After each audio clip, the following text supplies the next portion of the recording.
¿Alguna vez te has preguntado qué sonidos se ocultaban tras el eco de las sandalias sobre el mármol de los grandes foros romanos? Si pudieras viajar en el tiempo y pararte bajo el sol radiante de una plaza imperial, no solo escucharías el murmullo de los senadores o el pregón de los mercaderes. Lo más probable es que tuvieras que taparte los oídos para no oír el crujido de los huesos rompiéndose y los alaridos de agonía que eran el pan de cada día en la capital del mundo. Roma nos dio el derecho, la arquitectura y las carreteras, pero tras esa fachada de mármol y gloria se escondía un abismo de crueldad tan absoluta que, para nuestra sensibilidad moderna, parece el producto de una mente enferma y retorcida.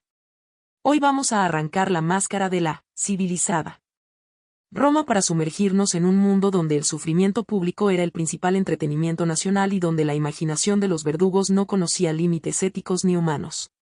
Prepárate, porque estamos a punto de descender a las mazmorras más oscuras de la historia para descubrir los 10 castigos más perturbadores del Imperio Romano, métodos diseñados no solo para matar, sino para borrar la dignidad del ser humano antes de que su último suspiro abandonara su cuerpo.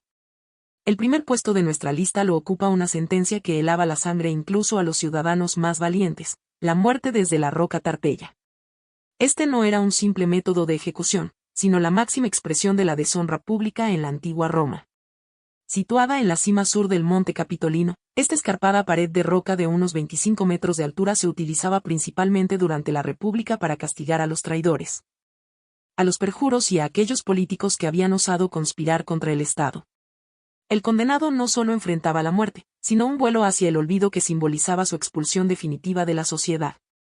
El nombre de este lugar maldito proviene de la leyenda de Tarpeya, una virgen vestal que, según cuentan los cronistas, traicionó a Roma abriendo las puertas de la ciudad a los sabinos a cambio de lo que llevaban en sus brazos izquierdos, esperando recibir sus brazaletes de oro.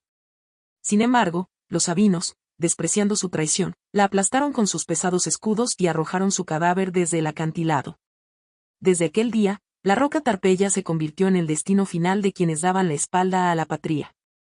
Figuras como Simón Bar Giora, el líder de la revuelta judía, fueron de las últimas víctimas registradas en este sitio hacia el año 71 después de Cristo. Para un romano, caer desde allí significaba que su nombre sería borrado de la memoria digna de la ciudad, quedando su cuerpo destrozado a la vista de todos como un recordatorio de que la lealtad a Roma era el único camino hacia la supervivencia. En el segundo escalón de este horror mecánico encontramos los columpios gigantes y los leones hambrientos, un espectáculo grotesco conocido en las fuentes como el petaurua. Los romanos eran ingenieros brillantes y no dudaron en aplicar sus conocimientos técnicos para crear máquinas de muerte que mantuvieran a la plebe entretenida. La escena en el anfiteatro era macabra. Se utilizaba una estructura similar a un balancín gigante donde los prisioneros de guerra o criminales eran atados en los extremos de las vigas, a menudo con las manos sujetas a la espalda. El funcionamiento era una tortura psicológica sin igual. Cuando un extremo del balancín subía de golpe, elevando al prisionero a unos 5 metros de altura, el otro caía abruptamente hacia la arena. Lo que esperaba abajo no era suelo firme, sino un foso lleno de leones salvajes que habían sido privados de alimento durante días para asegurar su ferocidad. Mientras un prisionero colgaba en el aire, viendo desde arriba cómo su compañero era despedazado, sabía que en el siguiente movimiento de la máquina sería su turno de descender hacia las fauces de las bestias. Decenas de miles de espectadores en las gradas del Coliseo observaban esto con una curiosidad casi científica, apostando sobre cuánto duraría la víctima o si los leones serían lo suficientemente rápidos para ofrecer un buen espectáculo antes del siguiente turno. El tercer castigo es quizás uno de los más simbólicos y extraños de la jurisprudencia romana, la poena cullei o la ejecución en el saco. Este método se reservaba exclusivamente para el parricidio, el asesinato de un padre o una madre, considerado el crimen más abominable que alguien podía cometer al romper los vínculos sagrados de la naturaleza. El reo era azotado hasta sangrar y luego era cocido vivo dentro de un gran saco de cuero impermeable. Pero no iba solo. En su interior, los verdugos introducían a una serpiente, un mono, un perro y un gallo, animales que en la simbología romana representaban vicios o comportamientos antinaturales. Una vez cerrado el saco, se colocaba sobre un carro tirado por bueyes negros y se llevaba hasta el río o el mar para ser arrojado al agua.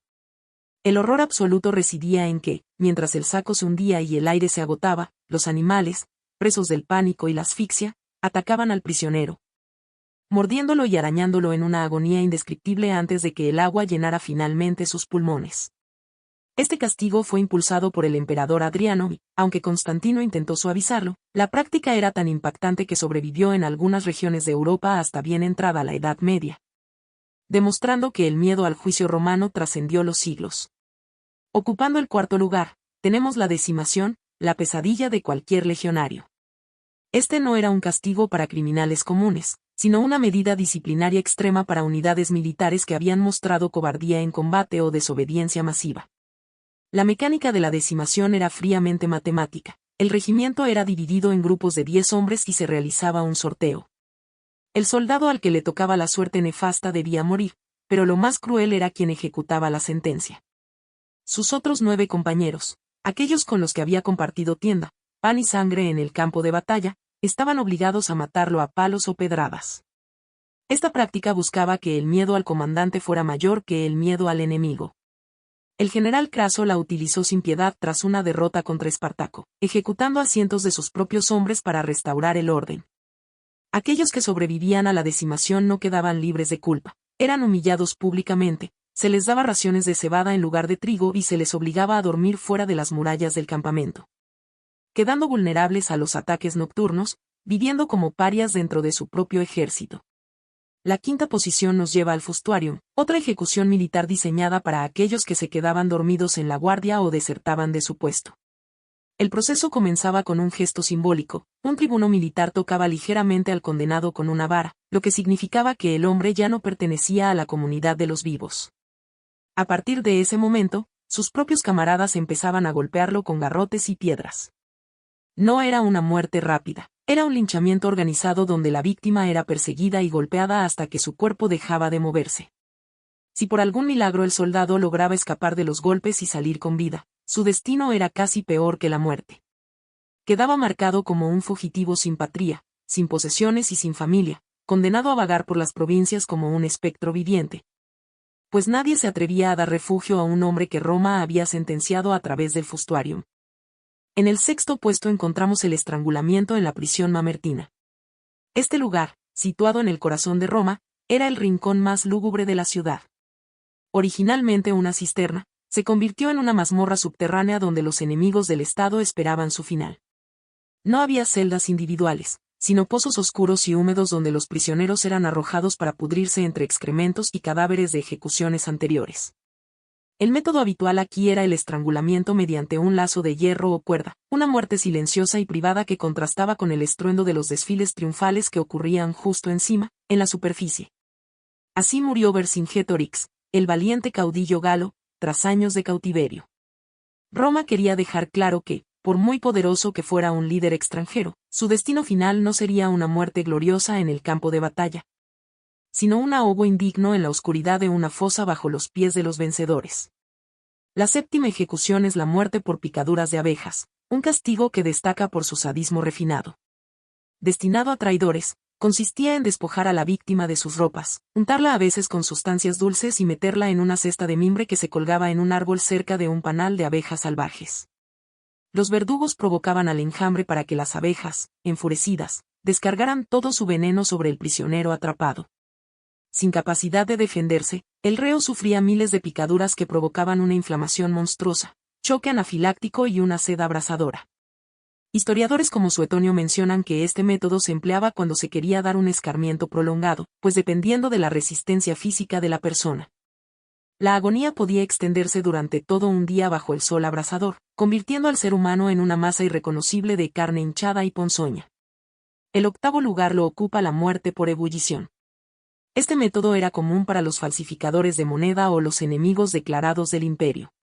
Se sumergía a la víctima en grandes calderos que contenían agua, aceite o brea hirviendo. El proceso solía ser gradual, se metía al condenado poco a poco para que sintiera como el calor destruía cada capa de su piel antes de que los órganos internos fallaran. Bajo el reinado de Nerón, este tipo de tortura se popularizó contra los cristianos tras el gran incendio de Roma, utilizándolos como chivos expiatorios. La muerte en aceite hirviendo no solo buscaba el exterminio físico, sino que servía como un teatro de advertencia para la población, demostrando que el poder del César era absoluto y capaz de convertir la materia viva en nada más que un residuo carbonizado en cuestión de minutos. El noveno puesto es para la crucifixión, el castigo más icónico y perfeccionado por la ingeniería romana del dolor. Aunque hoy lo asociamos a un contexto religioso, para los romanos era la muerte de los esclavos y los rebeldes sociales. El objetivo no era matar rápido, sino extender el sufrimiento hasta el límite de la resistencia humana. Antes de ser clavado, el reo era azotado con el flagrum, un látigo con bolas de metal que desgarraba los músculos. Luego, era obligado a cargar el travesaño de madera hasta el lugar de la ejecución. Los clavos no atravesaban las palmas de las manos, sino las muñecas y los tobillos, para asegurar que el cuerpo no se desprendiera por su propio peso. Allí, expuesto a los elementos y a la burla de los transeúntes, el condenado moría lentamente por asfixia, deshidratación y colapso cardiovascular. El cadáver solía dejarse en la cruz durante días como pasto para las aves, enviando un mensaje claro a cualquier posible rebelde: Roma no perdona a quienes desafían su orden. Finalmente, el 10º castigo es ser enterrado vivo, una sentencia reservada principalmente para las vírgenes vestales que rompían su voto de castidad. Dado que estas sacerdotisas eran consideradas sagradas, su sangre no podía ser derramada, por lo que los romanos idearon un método, limpio, pero aterrador. La vestal era bajada a una pequeña cámara subterránea con una lámpara, un poco de pan y agua, y luego la entrada se sellaba con tierra. Quedaba allí en la oscuridad absoluta, esperando a que el aire se agotara o el hambre la consumiera. Este acto no era solo una ejecución, sino un ritual de purificación para la ciudad, eliminando a la mujer que, según ellos, había puesto en peligro la seguridad de Roma al apagar el fuego sagrado de Vesta. La antigua Roma fue una civilización de contrastes asombrosos, capaz de alcanzar las cumbres del pensamiento y, al mismo tiempo, las cimas de la brutalidad más oscura. Al observar esta lista, uno se pregunta qué tan delgada es realmente la línea que separa la civilización de la barbarie. ¿Cuál de estos castigos te ha parecido el más insoportable de imaginar? Queremos leer tu opinión en los comentarios. Cuéntanos qué piensas sobre este lado oculto de la historia que los libros escolares a veces prefieren ignorar. Si te ha fascinado este descenso a los abismos del pasado, no olvides darle un me gusta al video y suscribirte al canal para no perderte nuestras próximas investigaciones históricas. Y si tienes estómago para más, haz clic en el video que aparece ahora mismo en pantalla para seguir descubriendo los secretos más perturbadores de la humanidad. Nos vemos en el próximo episodio.